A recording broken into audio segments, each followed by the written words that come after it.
Right, this week we've got an update on these two engines, a little bit on the Aston,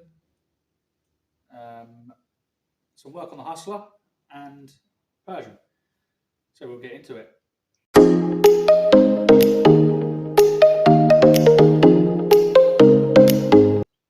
Right, hopefully you can hear us okay. We had a bit of a malfunction with the microphone, but hopefully we'll have it sorted out for next week. We didn't have a video last week as we was away. We was actually away down in South Wales, but we come back in on Monday and started getting back on with things. So we actually started off on Monday with a Hustler, but we'll actually go and look at that, what we've been doing in a minute. Then we were on these two engines. So this is the 3-litre Stag engine.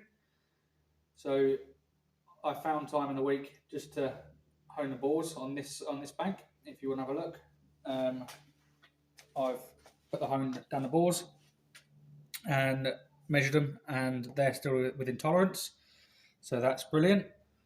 They just need a finishing home going down there to put the correct pattern in then now, and then I'll obviously do the same on this side. And this block, then we're going to send this block away to the machine shop, and they're going to dip it to make sure it's all the water galleries and everything as clean as possible. So we're going to scrape out and blow it out as much as possible before it goes, and then it'll go and get dipped. The crank for this block, well, this engine, I should say, that's going to have to be ground, unfortunately. There's one journal which it's got some slight scoring in it, which isn't going to polish out. Not unstable in tolerance anyway. So the crank's going to have to be ground and rehardened, as with the Stag engines and TR7 engine, Dolomite Sprint and 1850 Dolomite, as they're basically the same variant. You have to reharden the crankshafts if you grind them. So if you don't, the engine is going to destroy itself in a matter of hours. So the cranks are very, very soft, really. So just to be sure, have it rehardened. We do with all our engines anyway on this type of engine. So that's where we're up to on the Stag engine. This Rover V8, this is actually for the gold SD1 outside. So this is actually slightly tuned already. It was pulled out of a scrap donor car as it had been rebuilt a number of years ago, but not really done a great deal. So we've taken the heads off, and the reason for the heads being off is because it had upgraded push rods put in it, which were considerably thicker, and they're also adjustable, and the holes in the heads hadn't been opened out enough. The push rod was just starting to rub on the head. I'll see if I can find a push rod bucket. Let's find one. Here we are. So this is the push rod out of it. It's considerably thicker than a standard one, and you can see it's got a polish mark on it where it had just been touching the head. So the holes had to be opened out a little bit, and also while where it's been sat, some of the valve seats got a little bit corroded. So we're going to recut the seats, just go through the heads and make them so they're good again. We've got the front timing car assembly off, as it had some sheared bolts in there. So we got that off. That was a fight on its own, because where the car had been sat in a very damp climate for quite a long time, everything had pretty much seized up on the external side of the engine. So we got that off, and we'll sort that out. And while we're here, we'll put a new timing chain on it, as this one's a little bit slack. So it's done a fair bit of work on it, but it's got too much slack in it, really. So while we're here, we'll put a new chain in it. It's already got the upgraded steel gears, and it's also actually 3.9, not a 3.5. We'll have a look what camshaft's in it. While we're here, literally, if we take this chain off, we can just slide the cam out, see if there's any numbers on it, and we can then see what cam it is, and it will help us set the engine up when we come to putting it in the car and running it. So it's pretty much disassembled as far as we're going to go with it. Next stage for it is to be cleaned down. So we're going to thoroughly wash it all down, wash all the valley, and just wash everything into the sump. And then we'll remove the sump, wash the sump out, clean and paint the sump, clean and paint the block, and re-gasket the sump, and get it all looking spick and span. Once it's all spick and span, we'll move it into the engine room so it stays clean, and we can start reassembling it. So that's where we're up to on them two engines. The Aston is pretty much finished now. We're just finishing up the last couple of odds and ends on it. We've got to give the engine a tune and just synchronise the carbs. Give it a good clean up. It's got a bit of dust on it because it sits outside during the day, and it's very dusty at the moment because of how dry it is. So it gets a bit dusty from a bit of wind and that on it. So we'll give it a good blow off and a really good wash down and make it look spick and span for the owner again. And that can hopefully be leaving us next week, fingers crossed. And the same with Persian. So we've got to give Persian TR8 a good clean up and just finalise that. I've got to polish it. That's what I've got to do. I'll try to think what I have to do from it. So I've got to give it a good wash down. We're going to give it a polish and bring the paint back up so it looks really nice again, and do a couple of touch-ins. And once I've polished it, I've got a couple of poppers to rivet onto the I think it's the driver's door. I'll double check for the tonneau cover because they're missing, but I'll do it after it's been polished because it's easier to polish it with the machine mop than it without the poppers being there.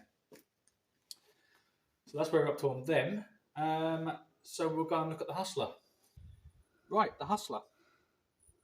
So if anyone remembers, we had to take the cylinder head off because the water system was completely and utterly sludged up, solid. It looked like someone had put a load of stop leak in there, and it had just set and blocked everything solid.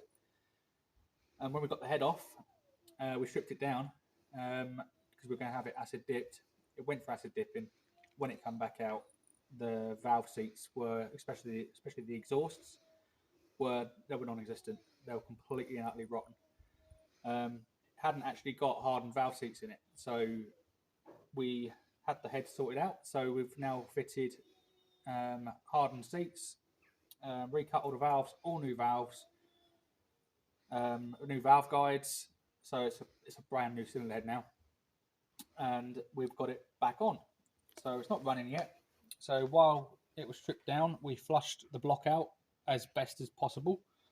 So we put some cleaning agents in the water system and flushed it all through. And the radiator has been recored as well, as that was completely blocked up. We steam cleaned down the engine bay because it was very messy and grimy in here. And yeah, like I said, we've got the head back on.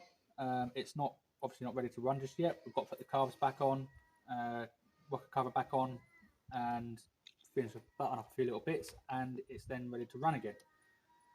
So it's coming along. We've got some really good photographs of this, especially the valve seats before when it come out of the acid bath.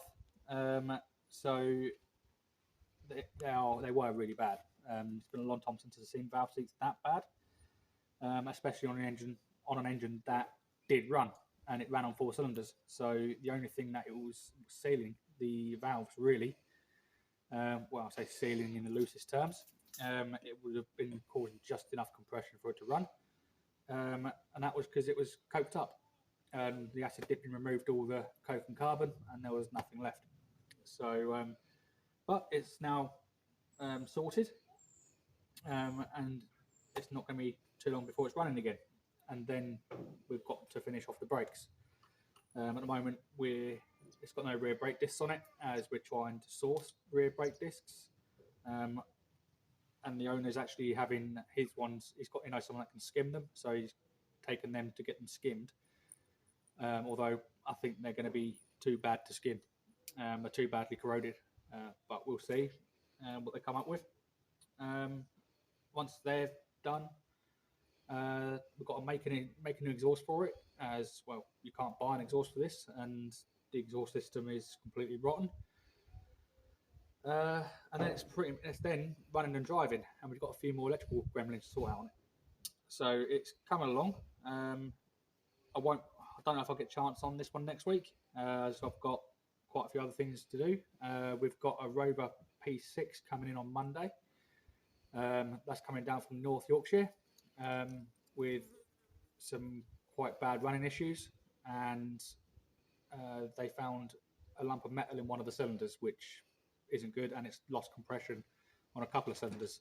So that's not looking too good for it, but it's going to be a cylinder health job to find out what damage has been done. So we've got that coming on Monday. We've got a TR8 coming in on Monday. The owner believes it feels underpowered, and he doesn't think it's performing as it should. So we're going to have a look at that and see if it is underpowered, or maybe he's just used to faster modern cars and there's nothing wrong with it. We don't know yet. So we'll see what that's like on Monday. What else have we got coming in next week? I think that's it coming in next week. But we have got quite a few other jobs in the pipeline as well. Especially in September, we've got a Tahiti Blue TR7 4-speed coming in for a recommission. We've got the Sunbeam Alpine coming back for service and a couple of bits that were picked up on the MOT. It passed its MOT, but it had a couple of advisories on, I think it's 2 oil leaks, one on the diff and somewhere on the engine. I'm not sure yet, but the owner wants us to investigate them. So we've got a lot coming up in the pipeline, plus getting on with all the other cars. So on that note, please like and subscribe, and we'll see you next week.